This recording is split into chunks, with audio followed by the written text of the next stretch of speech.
നമുക്ക് നോക്കാം. അപ്പോൾ ഈ വിഷയം നമുക്ക് ഇവിടെ അവസാനിപ്പിക്കാം. കാരണം ഇനിയും പറയാൻ കുറേ ഉണ്ട്. പോട്ടങ്ങളൊക്കെ ആകെ ബോറടിച്ചിരിക്കുക. നിങ്ങൾക്ക് ആകെ വേണ്ട രാഷ്ട്രീയമാണ്. നാട് കുട്ടിച്ചോറായാലും വേണ്ടില്ല എന്ന് വിചാരിക്കുന്ന ഞാൻ പറയുന്നില്ല, പോട്ടെ. പിന്നെ നമ്മൾ അങ്ങോട്ടെത്തും.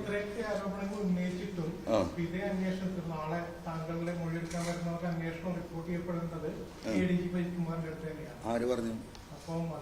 റിപ്പോർട്ട് ചെയ്യേണ്ട DGPക്കാണ്. ആരാ പറഞ്ഞു അങ്ങോട്ട് DGP അജിത് കുമാറിന്റെ റിപ്പോർട്ട് ചെയ്യാൻ? അല്ല, ആയിക്കോട്ടെ, അദ്ദേഹത്തിനെ റിപ്പോർട്ട് ചെയ്യാൻ നിങ്ങളോട് ആരാ പറഞ്ഞു?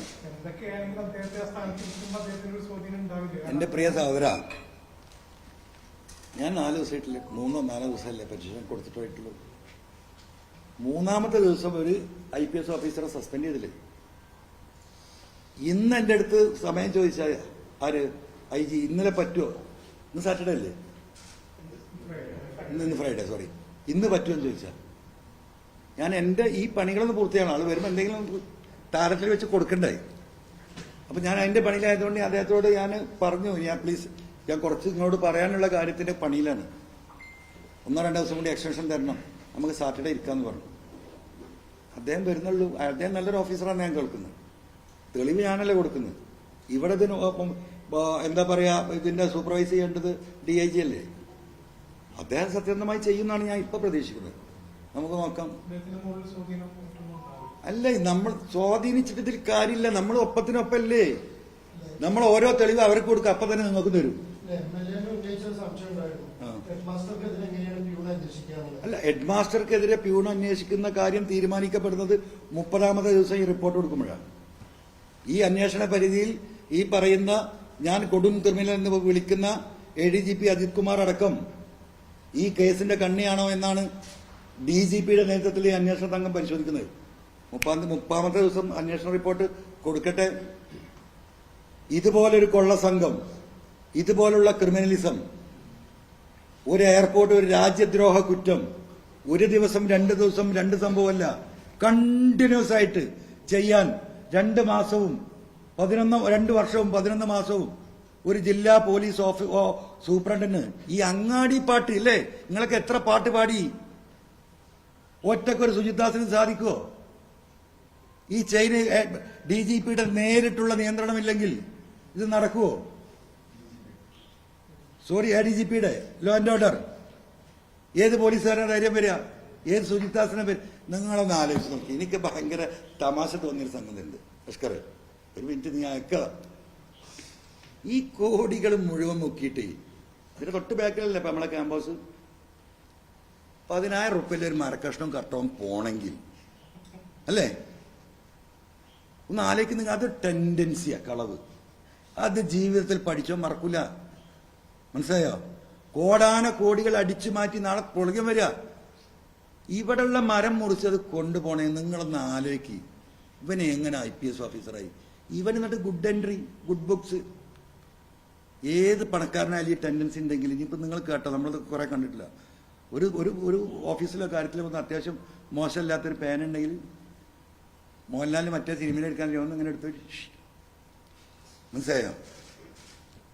അത് ടെൻഡൻസിയാണ്. ആ ടെൻഡൻസി ഇല്ലവനവൻ ഈ കോടികൾ മുഴുവൻ അടിച്ചു മാറ്റിയിട്ട് ഒരു മരക്കഷ്ടത്തുമല്ലേ ഇപ്പം തൂങ്ങിയത് അല്ലേ? അവിടെ നിന്നല്ലേ തുടങ്ങുന്നത്? അതാ പറഞ്ഞ പടച്ചവന്റെ നിശ്ചയ. ഇത് പടച്ചവന്റെ നിശ്ചയ. ഈ നാട്ടിലെ ജനങ്ങള്, ഈ ക്രൂരന്മാര്, ഈ നീതിപാലകരെന്ന് പറയുന്ന ഈ കൊള്ളക്കാര് വരട്ടെ, നമുക്ക് നോക്കാം.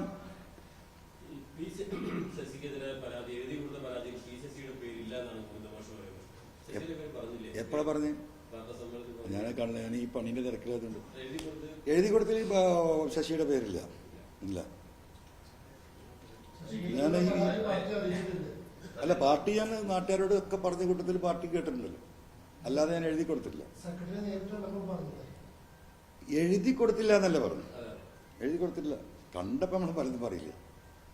എഴുതി കൊടുത്തു അല്ല, മുഖ്യമന്ത്രിക്ക് എഴുതി കൊടുത്തതിലും ശശിയെ കുറിച്ച് ഞാൻ പറഞ്ഞിട്ടില്ല. അല്ല, വിട്ടുപോയതല്ല. ഇനിയിപ്പോ അത് അങ്ങനെ സെക്രട്ടറി പറഞ്ഞോ? അപ്പൊ നിങ്ങളത് ഒരു സംശയത്തിലാണ്. ഞാൻ ഇനി മുഖ്യമന്ത്രിയുടെ പരാതിയും കൂടെ തരാം. നമ്മളിതുവരെ പുറത്തു വിട്ടിട്ടില്ലല്ലോ. വെറുതെ അങ്ങനെ ഒരു സെക്രട്ടറി അങ്ങനെ പറഞ്ഞിട്ടുണ്ടെങ്കിൽ സെക്രട്ടറിയെ വിശ്വസിക്കേണ്ട കാര്യമില്ല. ഞാൻ ബഹുമാനപ്പെട്ട മുഖ്യമന്ത്രിക്ക് കൊടുത്ത അതേ പരാതിയാണ് സെക്രട്ടറി, അത് അന്ന് പറഞ്ഞാണല്ലോ. മിനിറ്റ് അല്ലല്ല, ഞാൻ ഇപ്പൊ തന്നെ വിട്ടുതരാം. ഇതിലൊന്നും ഒരു ക്ലാരിറ്റി കുറവും വേണ്ട. മനുഷ്യന്റെ ഇതിക്കൂട്ടല്ലേ ഗ്രൂപ്പിൽ ഇട്ട് കൊടുക്കില്ലേ? ഞാൻ തന്നെ നോക്കട്ടെ. CM ലെറ്റർ അപ്പൊ നിങ്ങളെ പരിശോധിക്കും, കറക്റ്റാണ്. അതില് എന്താ പറയാ, സെക്രട്ടറി പറഞ്ഞാണ് അതിന്റെ വാസ്തവം. മഹേഷ് മനോരമ 30 ഒന്ന് പാസ് ചെയ്ത് കൊടുക്കും. മഹേഷ് മനോരമ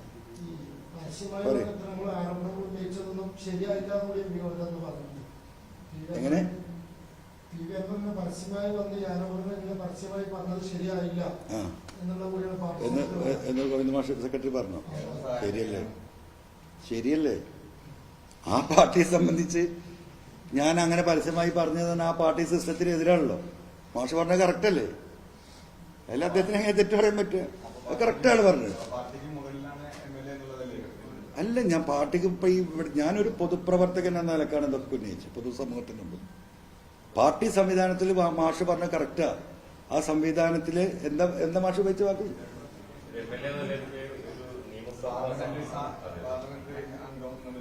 ഇനി പാർലമെന്ററി പാർട്ടി തുടങ്ങണമെങ്കിൽ അടുത്ത നിയമസഭാ സമ്മേളനം തുടങ്ങുമ്പോഴാണ് പാർലമെന്ററി. അതെ, അല്ല, പാർലമെന്ററി പാർട്ടിയിൽ ഇത് ഉന്നയിക്കണമെങ്കിൽ അടുത്ത നിയമസഭാ സമ്മേളനം വരെ ഞാൻ കാത്തു നിൽക്കണം. മനസ്സിലായില്ലേ? അപ്പോഴേക്കും ഇനി 2-3 മാസം കഴിഞ്ഞിട്ടേ പാർലമെന്റ് സമ്മേളനം ഉണ്ടാവുള്ളൂ. അതുവരെ കാത്തിക്കാല ശേഷി ഇരിക്കില്ലായിരുന്നു. അതുകൊണ്ടാണ് പൊതുസമൂഹത്തിലൂടെ പറഞ്ഞു. അത് മാഷ് പറഞ്ഞ കറക്റ്റാ.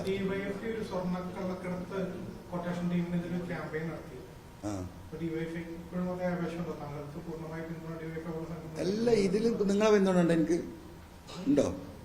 അപ്പൊ പിന്നെ എല്ലാവരും പിന്തുണ ഉണ്ടാവില്ലേ? ഈ നാടിന് ഡിവൈഎഫ്ഐന് മാത്രം എടുത്ത് ചോദിക്കണം. ഈ നാട്ടിൽ എല്ലാവരും പിന്തുണ, ഈ പൊതുസമൂഹം നന്നാവണം എന്ന് ആഗ്രഹിക്കുന്ന എല്ലാവരുടെയും പിന്തുണ ഉണ്ടാവും.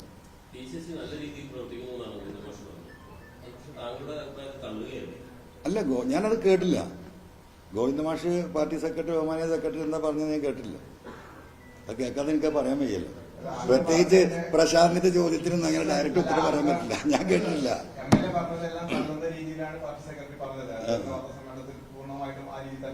അല്ല, അങ്ങനെ തള്ളുന്നുണ്ടെങ്കിൽ എനിക്കൊരു മറുപടി കിട്ടും. ഞാൻ സാധനം കൊടുത്തിട്ടുണ്ടല്ലോ.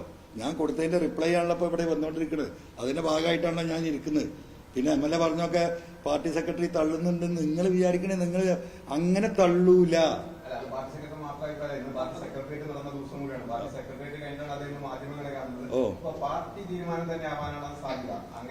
അല്ല, അത് മാഷ് പറഞ്ഞൊക്കെ പാർട്ടി തീരുമാനമല്ലേ? ഞാൻ പറഞ്ഞ മാതിരി മാഷൊക്കെ എന്തെങ്കിലും വിളിച്ചു പറയാൻ പറ്റും. അതേ ഈ പാർട്ടിയുടെ സെക്രട്ടറി അല്ലേ, ഉത്തരവാദിത്തപ്പെട്ട ഒരു സംവിധാനത്തിന്റെ ഭാഗമല്ലേ. ഞാൻ അങ്ങനെയല്ലല്ലോ. ഞാനൊരു പൊതുപ്രവർത്തകൻ എന്ന നിലയ്ക്ക് എനിക്ക് എന്ത് പറഞ്ഞൂടെ? ആ ഒരു എന്താ പറയാ, എന്റെ ആ പൊതുപ്രവർത്തകന്റെ സ്വാതന്ത്ര്യത്തിന്റെ ഉള്ളിൽ നിന്നാണ് ഞാൻ പറയുന്നത്. മാഷ് പറയുന്നത് പാർട്ടിയുടെ ചട്ടക്കൂടിന് വിരുദ്ധമായിട്ട് തന്നെയാണ് എന്റെ എന്താ പറയാ. അങ്ങനെ ആ പാർട്ടിയിൽ പരാതി, അതിനൊരു സംവിധാനം സിസ്റ്റം ഒക്കെ ഉണ്ടല്ലോ. അതിലേക്ക് എത്തുന്നല്ലോ. ഞാൻ എത്തിയിട്ടില്ലല്ലോ. ഒരിക്കലും പറയില്ല.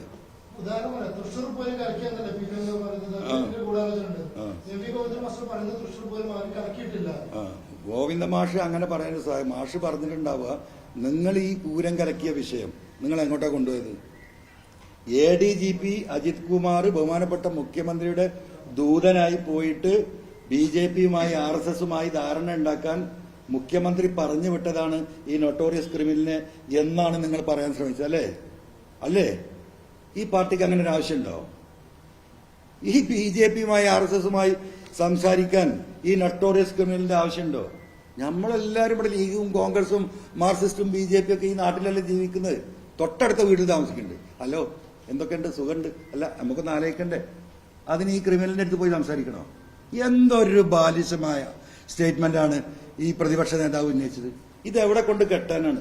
ഞാൻ ഇന്നലെയും പറഞ്ഞു, നിലമ്പൂരിലെ നിങ്ങൾ എത്ര കാലമായി CPMനെ BJPയോടും RSSനോടും ഒട്ടിക്കാൻ നോക്കണം? എവിടെയെങ്കിലും ഒട്ടിയോ? നിലമ്പൂരില് 19,000 വോട്ടുണ്ട്. ഇതാ ഇരിക്കണ മാഷിന്റെ ജേഷ്ഠനാണ് മത്സരിച്ചിരുന്നത്. എന്റെ പ്രിയ സുഹൃത്ത്, പ്രശാന്തിന്റെ എന്റെ പ്രിയ സുഹൃത്ത് DCC president VV Prakash. Prashant എത്ര വോട്ടുണ്ടായിരുന്നു BJPക്ക്? 7,000 വോട്ട് അല്ലേ? അതിന്റെ മുമ്പത്തെ തെരഞ്ഞെടുപ്പിൽ എത്രയാ? ഇവിടെ ഇരിക്കുന്നത് പ്രശാന്ത് ഇവിടെ ഇരിക്കുന്നത്. എവിടെ പോയി BJPന്റെ വോട്ട്? ബൂത്ത് പോലുമില്ല. എന്ന് 21 തെരഞ്ഞെടുപ്പിൽ ഞാൻ രണ്ടാമത് മത്സരിക്കുമ്പോൾ ജാഗ പുകയായിരുന്നു BJP.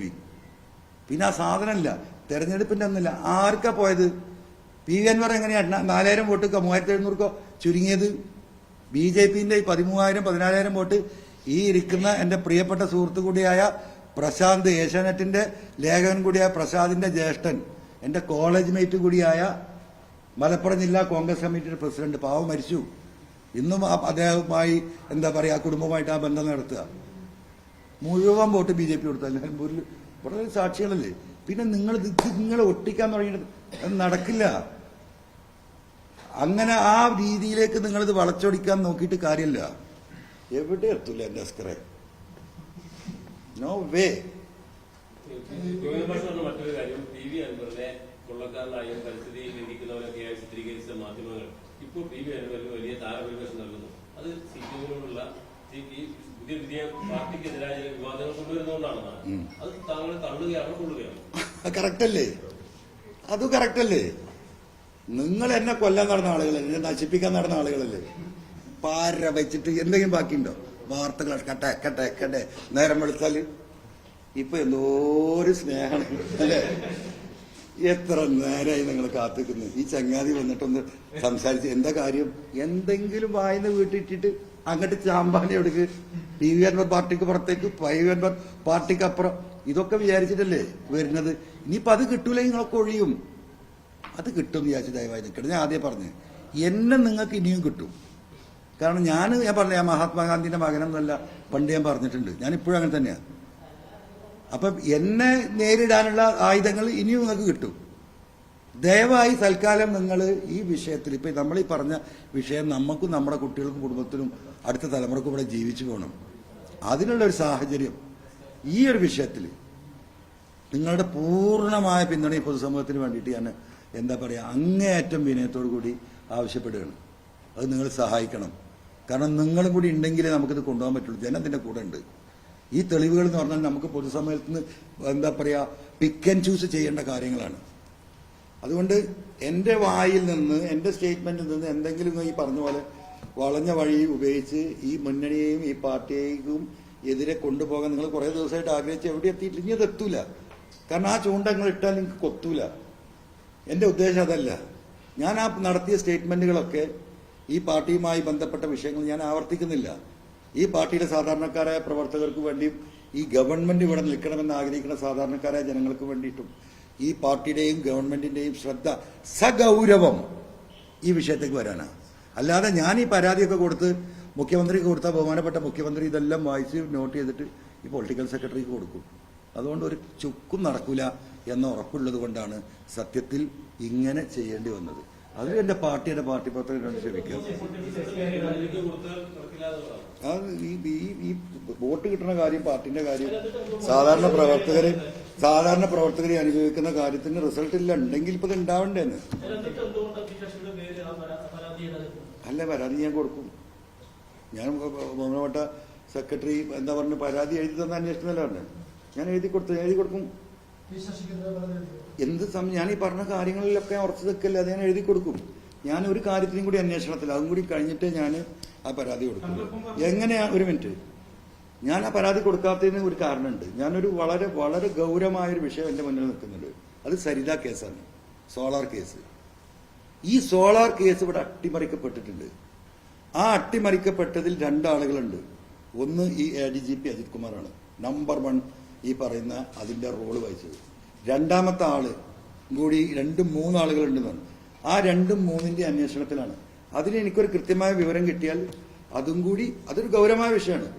കേരളത്തിലെ കമ്മ്യൂണിസ്റ്റ് പ്രസ്ഥാനം ഇന്നും ഈ എന്തായി സോളാർ, എന്തായി സരിത കേസ്, എല്ലാ സ്റ്റേജിലും എല്ലാ തെരഞ്ഞെടുപ്പിലും കേൾക്കില്ലേ? കേരളം കുട്ടിച്ചോറാക്കിയില്ലേ? 10,000-കണക്കിന് സഖാക്കളുടെ മുട്ടടിച്ച് പൊട്ടിച്ചില്ലേ അന്നത്തെ UDF ഗവൺമെന്റ്? എത്ര ആൾ ജയിലിൽ കുടുങ്ങി?